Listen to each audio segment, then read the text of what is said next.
দর্শক এ নিয়ে আরো জানাতে এই মুহূর্তে ময়মনসিংহ থেকে যুক্ত হচ্ছেন সহকর্মী সুলতান মাহমুদ কনিক। আমরা যাচ্ছি তার কাছে। কনিক,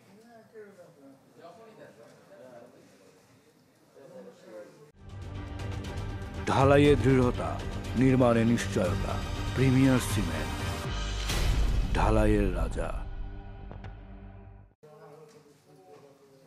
ফারুক, আমরা যে সংবাদটি এখন প্রচার হয়েছে এটি নিয়ে যখন আমরা কাজ করতে যাই, যে অপহৃত হয়েছে ইয়াসমিন প্রভা, তার বাবা মা কিন্তু অনেকটা পাগল প্রায় হয়ে গিয়েছে সন্তানের জন্য। বিশেষ করে এই ঘটনার প্রায় 2 মাস হতে চললেও এখনো পর্যন্ত মেয়ে উদ্ধার বা মেয়ে কোথায় আছে এই সংবাদটি পর্যন্ত তাদের কাছে নেই।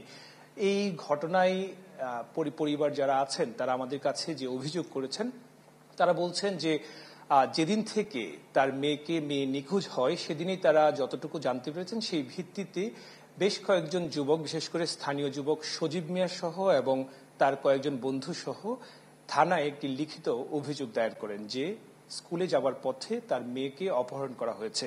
কিন্তু এই বিষয়টি প্রথম অবস্থায় ঈশ্বরগঞ্জ থানা পুলিশ তারা খুব একটা আমলে নেয়নি, এবং আমলে না নেওয়ার ফলে যে বিষয়টি হয়েছে, প্রায় 38 দিন পর এই ঘটনায় মামলা হয়েছে, অপহরণ মামলা। এবং আমরা গণমাধ্যম কর্মীরা যখন এটি নিয়ে কাজ করতে যাই, পুলিশের সাথে যারা দায়িত্বরত অফিসার ছিলেন তিনি আমাদেরকে বলছেন অনেকটা এরকম ভাবে যে মোবাইল ফোন ব্যবহার করছে না যারা অপহৃত হয়েছে এবং যাকে অভিযুক্ত করা হচ্ছে, অর্থাৎ ছেলে মেয়ে কাউকেই বা এই অপহরণের সাথে যারা জড়িত তাদের কাউকেই মোবাইল ডিভাইস ফোন ব্যবহার না করার কারণে তারা নাকি ধরতে পারছে না।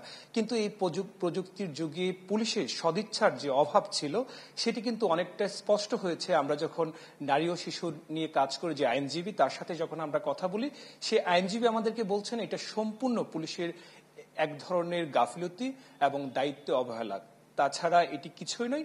তো আমরা পুলিশের ঊর্ধ্বতন কর্মকর্তার সাথেও কথা বলেছি, তারা আমাদেরকে বলেছেন যে এই বিষয়টিকে আরো গুরুত্ব দিয়ে কাজ করার জন্য এই বর্তমানে এই অপহরণ মামলাটি জেলা গোয়েন্দা পুলিশ ডিবির কাছে হস্তান্তর করা হয়েছে। আশা করছেন খুব দ্রুতই উদ্ধার অভিযানে তারা নামবেন এবং এই অপহৃত যে মেয়ে আছে তাকে উদ্ধার করা হবে। ফারুক, কনিক, আপনাকে অসংখ্য ধন্যবাদ।